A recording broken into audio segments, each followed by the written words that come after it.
Jumpa lagi di Adu TV. Ya, smartphone satu ini pakai Dimensity 8200 Ultra. Ya, kali ini kita akan melihat lebih dalam lagi mengenai si 8200 Ultra. Dan kalau disandingkan dengan yang lain-lainnya, sebetulnya perbandingannya itu seperti apa? Dimensity 8200 Ultra ini adalah varian dari chipset atau SoC atau prosesor kelas premium baru dari MediaTek, yaitu Dimensity 8200. Ini adalah penerus dari SoC yang terbilang luar biasa tahun lalu, yaitu Dimensity 8100. Nah, ini menarik ya. Dimensity 8100 sudah terbilang SoC yang sangat kencang. Dan performa yang ditawarkan juga bisa ngelibas banyak game dengan mulus. Bahkan Genshin Impact setting highest nggak ada masalah. Di Dimensity 8200 ini MediaTek menjanjikan performa yang lebih baik lagi dengan efisiensi daya yang nggak kalah baiknya. Pertanyaannya, apakah SoC yang satu ini memang menjadi raja baru untuk smartphone kelas atas yang terjangkau? Ya, kalau dalam reviewnya kemarin kan kita bahas fokus ke smartphone-nya. Sekarang kita benar-benar bahas ke SoC-nya dan kita lihat perbandingannya dengan yang lain. Ya, apakah dia bisa mengalahkan SoC yang dalam 2-3 tahun ini jadi favorit di kelas seperti itu? Seperti Snapdragon 870. Wah, itu jawara tuh ya. Nah, di video kali ini kita akan mencoba mencari jawaban dari pertanyaan tersebut ditemani dengan salah satu varian SoC Dimensity 8200, yaitu 8200 Ultra.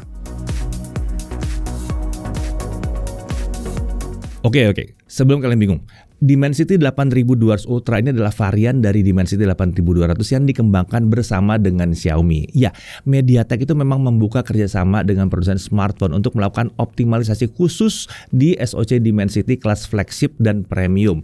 Tujuannya supaya SoC itu jadi lebih cocok untuk user experience tertentu yang ingin ditawarkan oleh si brand smartphone-nya ke pengguna produknya. Nah, ini disebut sebagai Dimensity 5G Open Resource Architecture. Ingat kan, tahun lalu Dimensity 8100 itu MediaTek dan Xiaomi juga menawarkan varian Dimensity 8100 Ultra ya. Itu di Xiaomi 12T. Nah, itu juga dihasilkan dari optimalisasi khusus ini. Nah, kembali ke Dimensity 8200 Ultra, SoC kencang ini emang sudah ada di produk yang dihadirkan resmi Xiaomi ke Indonesia ya. Nah, ayo kalian pasti tahu dong, ini apa? Udah tahu lah kalian ya. Karena udah ngikutin video-video kami. Ada yang nggak tahu? Ada yang nggak tahu bahwa ini Xiaomi 13T yang pakai 8200 Ultra. Nah, ini video reviewnya udah sempat rame kemarin itu. Harusnya kalian udah tahu spek smartphone-nya ya. Kalau kalian kelewatan, wah ini berarti belum subscribe nih ya. Pantes kelewatan di videonya. Makanya di-subscribe dulu lalu aktifkan lonceng notifikasinya. Oke? Biar nggak kelewatan. Nah, ingat ya, kalau kita bicara optimalisasi yang menimbulkan ada nama Ultra di belakangnya itu tidak berarti optimalisasinya itu performa yang jauh lebih kencang daripada seri biasanya. Enggak, kalau kita lihat di 8100 antara Ultra dan yang biasa itu sebetulnya mirip-mirip aja performanya. Tapi memang ada optimalisasi khusus spesifik untuk smartphone itu. Optimalisasi itu bisa buat kamera, bisa buat macam-macam ya. Nah, sekarang mari kita bahas si Dimensity 8200 atau tepatnya untuk yang ini adalah 8200 Ultra ini ya. Sebetulnya sih secara basicnya ini sama aja. Untuk CPU sama-sama octa-core. 1 core Cortex A78 yang 3,1 GHz, 3 core Cortex A78 yang 3 GHz, dan ada 4 core Cortex A55 2 GHz. Jenis core yang digunakan ini sama dengan CPU di Dimensity 8100, tapi ada perbedaan konfigurasi core dan clock-nya. Untuk CPU-nya, MediaTek menjanjikan peningkatan sekitar 6% untuk single core ya. Lalu untuk GPU, Mali G610 MC 6 ini sama seperti yang ada di Dimensity 8100, tapi kabarnya clock GPU di sini sedikit lebih tinggi dibandingkan yang 8100. MediaTek menjanjikan ada peningkatan performa sekitar 8% kalau dibandingkan dengan Dimensity 8100. Nah, kemudian untuk fabrikasi dia TSMC N4. Sebelumnya untuk yang 8100 diproduksi dengan fabrikasi 5 nanometer ya. Jadi bukan yang sama dengan ini. Kalau yang ini kan 4 nanometer. Lalu dia ada MediaTek Mira Vision 785 display. Ini mendukung layar Full HD Plus up to 180 Hz atau WQHD Plus up to 120 Hz. Dia juga sudah mendukung 4K AV1 decoding, HDR10 Plus adaptif, dan juga MediaTek Intelligent Display Sync 2.0. Kemudian ada MediaTek APU 580 ya. Ini 5th generation APU di sini. Bisa juga berfungsi sebagai koprosesor untuk imaging dan untuk gaming. Lalu di sini ada juga MediaTek Imagic 785 kamera triple 14 bit HDR ISP. Ya, jadi prosesor untuk gambarnya itu ada 3 di sini. Dan ini mendukung kamera hingga 320 megapiksel atau 3 kali 32 megapiksel. Lalu untuk video recordingnya dia bisa 4K sampai HDR juga. Nah, untuk 5G dia sudah mendukung 3CC-CA 5G Sub-6 dan dia juga mendukung MediaTek 5G Ultra Safe 2.0 dengan peak downlink sampai 4,7 gigabit per second. Untuk konektivitas dia bisa sampai Wi-Fi 6E 2T2R tentunya. Bluetoothnya bisa 5.3. Lalu dia juga punya MediaTek Hyper Engine 6.0 Gaming Technologies. Spesifikasi bawaan yang ditawarkan oleh Dimensity 8200 Ultra ini memang terbilang tinggi ya, di atas 8100. Sementara kalau dibandingkan dengan pesaingnya, SoC yang 2-3 tahun belakangan ini banyak digunakan smartphone kelas atas terjangkau, SoC baru MediaTek ini punya keunggulan ya. Di pertama, CPU dengan arsitektur yang lebih baru, kemudian pabrikasi yang lebih modern. Nah, untuk melihat gambaran performa yang ditawarkan, kita cek dulu pakai benchmark ya. Nah, untuk hasil benchmark Antutu 10, kalian tuh udah pernah lihat yang satu ini ya, Dimensity 8200 Ultra itu ada di 935 ribuan, sementara untuk 8100 ada di 845 ribuan. Untuk Snapdragon 870 ada di 802 ribuan. Lalu untuk Geekbench, Dimensity 8200 Ultra single core di 1250 dengan multicore di 4018, sementara 8100 single core ada di 989 dengan multicore di 3278. Lalu kalau Snapdragon 870 itu single core di 1128 dengan multicore di 3229. Nah, lalu untuk trademark Wildlife ini pakai Vulkan ya. Untuk Dimensity 8200 Ultra dia dapat 6429, sementara yang 8100 dapat 5899. Sementara untuk yang pakai Snapdragon 870 itu skornya di 4350-an ya.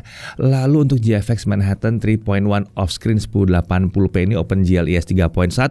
Yang 8200 Ultra dapat 114 fps, 8100 dapat 111 fps, sementara Snapdragon 870 ada di 99 fps. Nah, kalau dari benchmark emang terlihat bahwa Dimensity 8200 Ultra ini punya performa yang lebih tinggi dibandingkan pendahulunya Dimensity 8100 dan sudah cukup jauh di atas Snapdragon 870.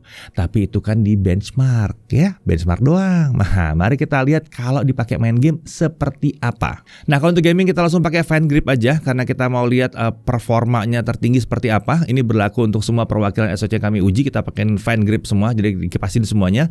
Ini akan bantu kita menunjukkan kemampuan terbaik dari SoC dalam game. Kita mulai dari Genshin Impact dulu. Pertama, kita coba game yang satu ini tentunya ya, dengan setting highest 60 fps. Ini dimainkan dengan skenario jalan pulang pergi Liyue ke Mondstadt dengan durasi sekitar setengah jam. Secara umum ketiga SoC tersebut bisa menjalankan game berat ini dekat dengan 60 fps di setting kualitas tampilan tertinggi. Kita coba lihat rata-rata fps dalam 30 menit. Untuk Snapdragon 870 kita dapat sekitar 54,7 fps. Ini udah kencang banget ya. Lalu untuk Dimensity 8100 ternyata masih bisa dapat 58 fps. Ya, ini yang bikin kita happy banget tahun lalu. Lalu untuk Dimensity 8200 Ultra dia dapat 59,7 fps. Terlihat dari rata-rata frame rate Dimensity 8200 Ultra ini memang dapat rata-rata yang sangat dekat dengan 60 fps. Kayaknya nih kalau dibuka lebih tinggi lagi dari 60 fps, dia bisa loncat sedikit kali di atas itu ya. Jadi secara umum frame rate yang didapatkan di sini akan lebih stabil dan membuat feel saat main game ini jadi lebih mulus, lancar. Sekarang kita lanjut ke Wreckfest. Ini banyak yang minta nih ya. Nah, game ini kami jalankan di tekstur high, shadow medium, FX high, MSA 4 kali, bloomnya di on, screen scaling di high dengan dynamic resolution di quality-nya. Lalu kita coba bikin custom race di sirkuit yang sama dengan setting balapan yang sama dengan durasi sekitar 5 menit. Nah, ini rata-rata yang kita dapatkan ya. Untuk Snapdragon 870 kita dapat 57,9 fps. Tinggi ini. Dimensity 8100 dapat 60,2 fps. Nah, sedikit lebih tinggi. Nah, lucunya di Dimensity 8200 Ultra kita masih bisa dapat 65,6 fps. Ya, 8200 Ultra di sini terlihat punya keunggulan kalau dibandingkan yang dua tadi ya. Terlihat kalau performa yang ditawarkan bisa membawa sensasi ala kelas flagship ke smartphone kelas atas yang terjangkau yang ada saat ini. Oke, lalu bagaimana performa dari SoC baru ini untuk game yang lain? Kita tes dengan memainkan beberapa game dengan menggunakan Xiaomi 13T, tapi ini nggak kita banding-bandingin lagi. Kita lihat aja performanya seperti apa. Karena perbandingan yang 2 tadi harusnya udah cukup menggambarkan kelas dari SoC ini. Dan tentunya semua game yang udah kita tes di pengujian Xiaomi 13T kita nggak uji lagi ya, kita tambahkan di sini. Yang pertama kita ada CarX Street, ini juga banyak yang nanyain.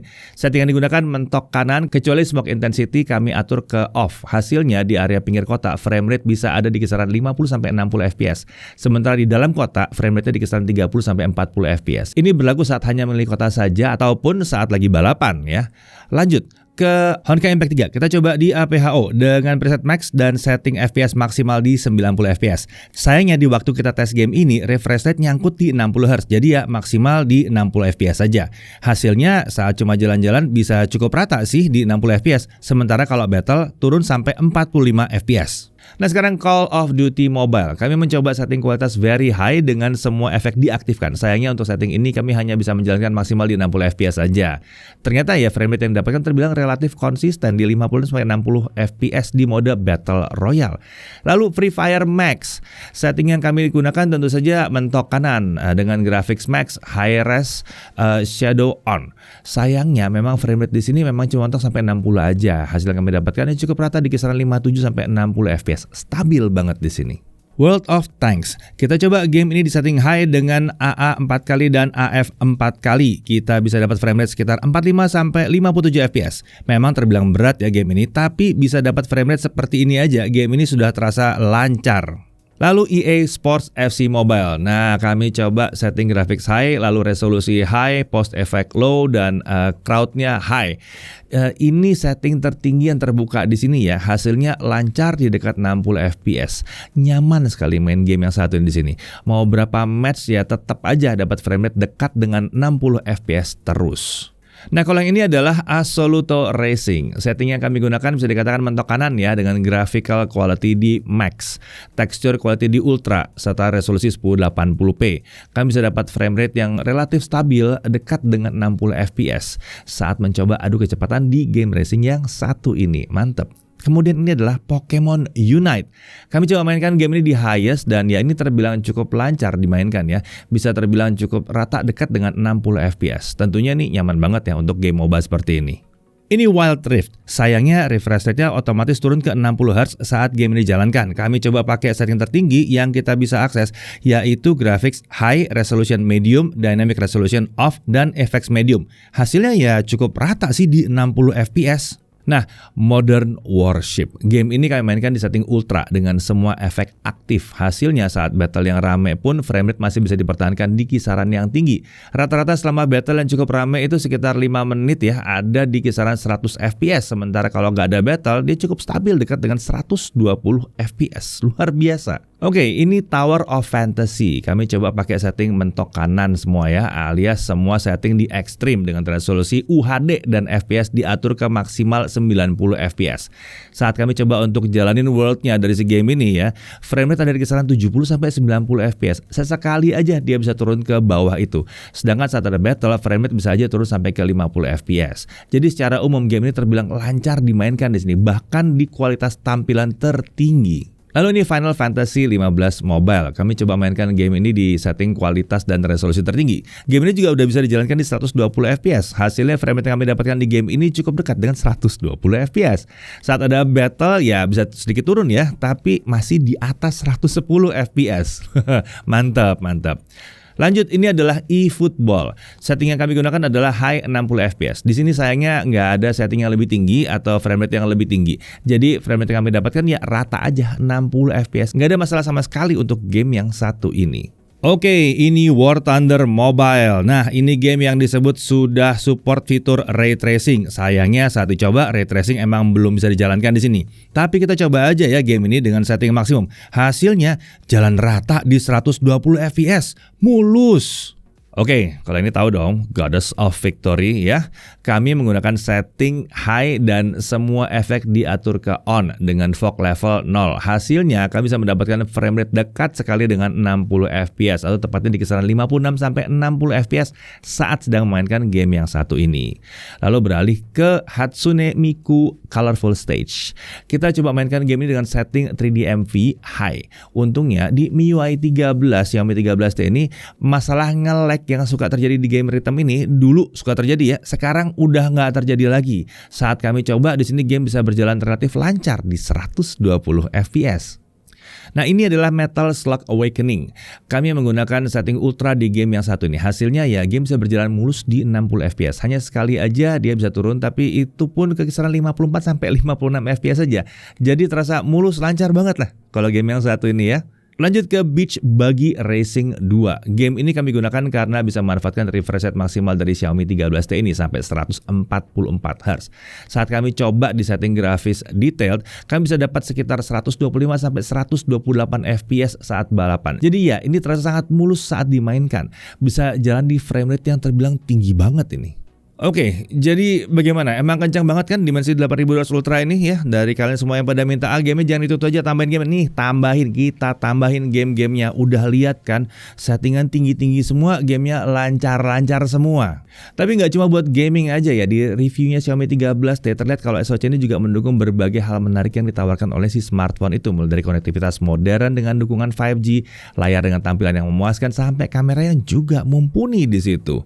Nah, jadi Dimensity 8200 Ultra ini memang layak dikatakan sebagai dapur pacu yang sangat mumpuni untuk smartphone kelas atas yang versi terjangkaunya.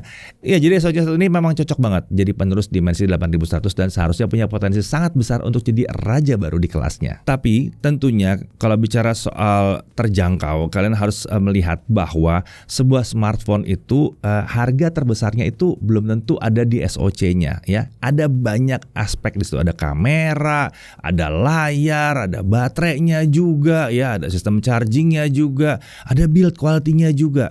Jadi memang biasanya sih kalau seri 8100 8200 ini adanya di kelas menengah atas atau flagship killer ya. Tempatnya ada di situ. Nah, seberapa tinggi harga dari smartphone yang bisa pakai Dimensity 8200 series ini, yaitu sangat bergantung pada komponen-komponen lainnya. Jadi kalau ngadu mau ngeliat yang kayak yang lain juga, jangan bilang, wah yang ini cuma sekian juta, bisa dong diaduin ke situ. Ntar dulu, ntar dulu. Kelas SoC itu bisa beda-beda ya. Yang jelas untuk kelas SoC-nya dia, ini salah satu yang terbaik yang kita bisa temui sekarang. Saya Didi Irfan, Jaga TV TV.